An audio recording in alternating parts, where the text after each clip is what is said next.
আসসালামু আলাইকুম ওয়া রাহমাতুল্লাহ। নাহমাদুহু ওয়া নুসাল্লি আলা রাসূলিহিল কারীম, আম্মা বা'দ। ফাউযু বিল্লাহি মিনাশ শাইতানির রাজীম। বিসমিল্লাহির রহমানির রহিম। ওয়া রাত্তিলিল কুরআনা তারতিলা।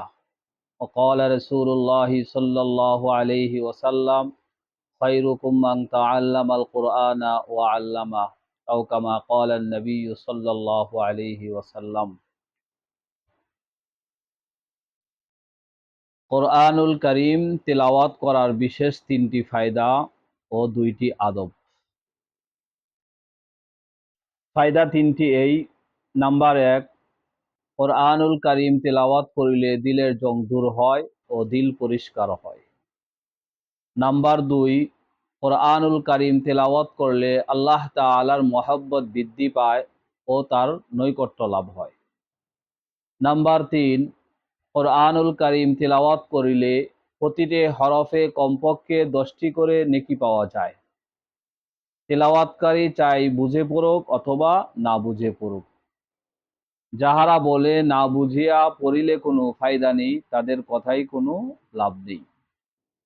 আদব ২টি এই: নাম্বার ১, শ্রোতাগণ মনে মনে এই খেয়াল করিবে যে আল্লাহ তাআলার শাহী কালাম তেলাওয়াত করা হচ্ছে, তাই খুব আজমত এবং মহব্বতের সহিত শুনিতে হইবে। নাম্বার ২, তিলাওয়াতকারী মনে মনে এই খেয়াল করিবে যে আল্লাহ তাআলা বলতেছেন, পড়ো দেখি আমার কালাম কত সুন্দর করে পড়িতে পারো, তাই আমি আল্লাহ তাআলাকে শোনানোর জন্য পড়তেছি। এরপর তেলাওয়াত শুরু করা। আল্লাহ পাক রব্বুল আলামিন আমাদেরকে কোরআনুল কারীম নিয়মিতভাবে তেলাওয়াত করার তৌফিক দান করুন।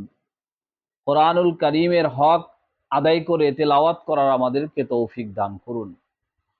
আমরা প্রতিদিন ফজরের নামাজের পর সূরা ইয়াসিন, যোহরের নামাজের পর সূরাতুল ফাতাহ, আসরের নামাজের পর সূরাতুন নাবা, মাগরিবের নামাজের পর সূরাতুল ওয়াকিয়া, ইশারের নামাজের পর সূরাতুল মুলক, সূরাতুল মুজাম্মিলের আমল আমরা করতে পারি। আর সকলের কাছে অনুরোধ থাকবে প্রতিদিন অন্তত শোয়ার আগে আমরা ২, ৪, ৫ পৃষ্ঠা ১০ মিনিট, ১৫, ২০ মিনিট কোরআনুল কারীমের তেলাওয়াত আমরা করতে পারি। যদি এই তেলাওয়াত আমরা বেশি বেশি করি, আল্লাহ তাআলার রহমত আমাদের উপর বেশি বেশি বর্ষণ হবে ইনশাআল্লাহ। এই জন্য গুরুত্ব সহকারে আমরা সবাই তেলাওয়াত করব। দ্বিতীয়ত, আমরা অনেকেই তিলাওয়াত করতে ভালোবাসি, অথবা যারা তিলাওয়াত পারি না অন্যের তেলাওয়াত শুনতে ভালোবাসি।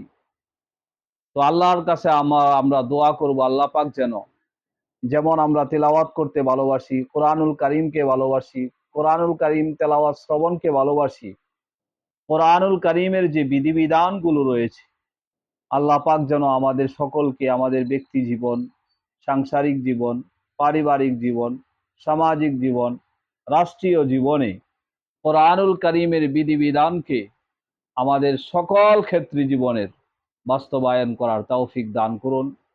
কোরআনুল কারীমের বিধিবিধানকে মেনে দুনিয়ার দুনিয়াবি এই ইহকালীন জিন্দিগিতে আমাদেরকে সুখময় শান্তিময় জীবন গড়ার তৌফিক দান করুন, এবং পরকালীন জিন্দিগিতে আল্লাহ পাক রব্বুল আলামিন আমাদের মুক্তির ব্যবস্থা করে দেন। ওমা আলাইনা ইল্লাল বালাগ।